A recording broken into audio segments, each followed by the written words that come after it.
I think there's a lot of value in the Meyers Briggs personality typing.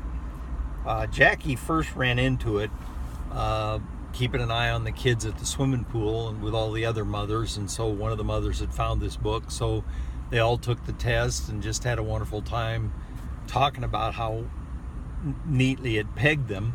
And in Jackie's case, it said that these people make good secretaries and good teachers, and in fact Jackie taught secretarial skills. So she brings the book home to me, and so I took the test, and I thought, maybe this is sort of like Chinese horoscopes, kind of applies to everybody.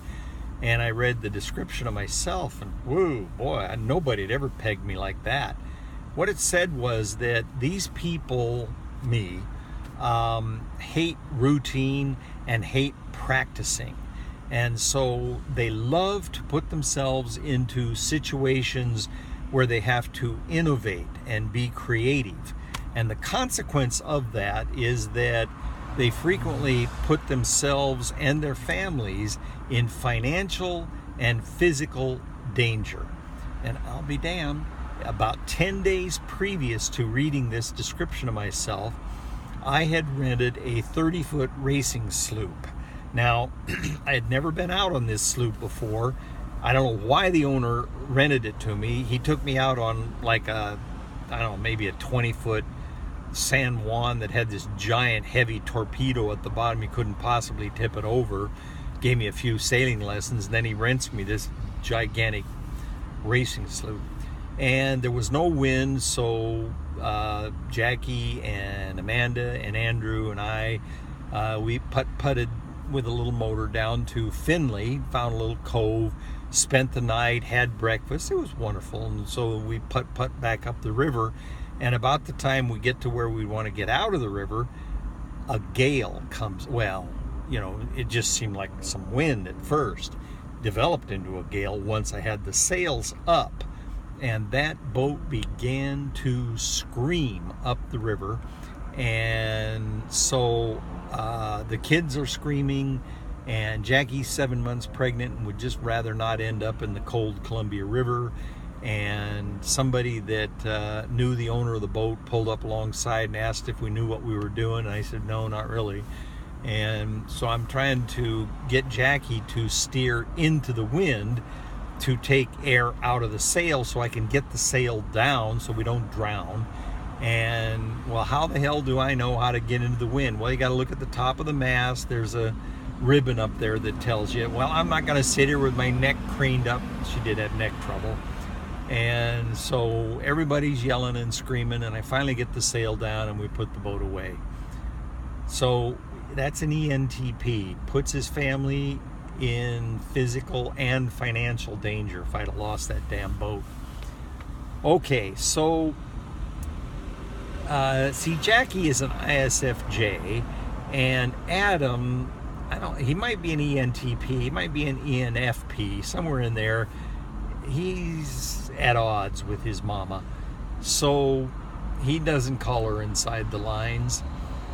He comes home from kindergarten, slams his little backpack that you got to have to go to school down on the floor, and he says, God did not make me to sit inside and color all day.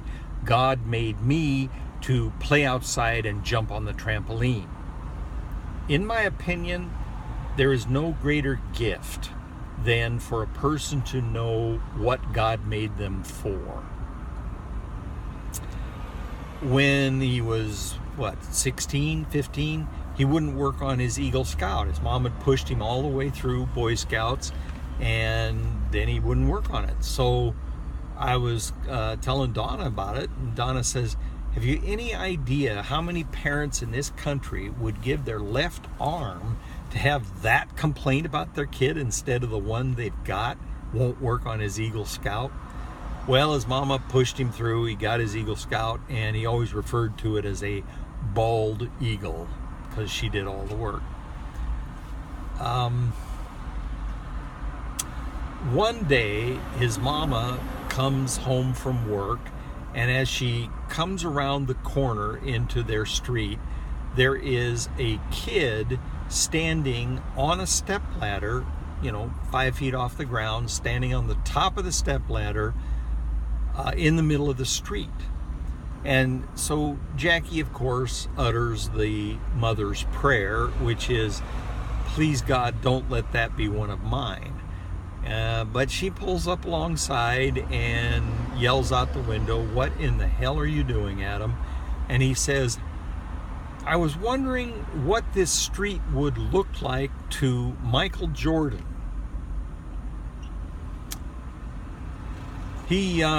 I got him started programming by a thing called Director, where you could make these little cartoons. And I'll be darned, he made a little game where it was a factory, and you put things into the factory, and then you got things out, and blah, blah, blah. He created all that all by himself. And Andrew one time was walking by the computer room, and I guess Adam was deep in thought because he was kneeling on an office chair, those that can spin around, and he's spinning himself around, staring off into space. He could get pretty deeply involved in computer stuff. He and I used to play Age of Kings, and he had built a wonder, which if he could hold on to that wonder for, something like, several minutes, then he would win. And I managed to get a trebuchet up close to his wonder, and I knocked it down when he had only 4 seconds left, and then he would have won the game. And he just screamed in rage, got up, and just ran full tilt into the wall. Just furious. I love that kid.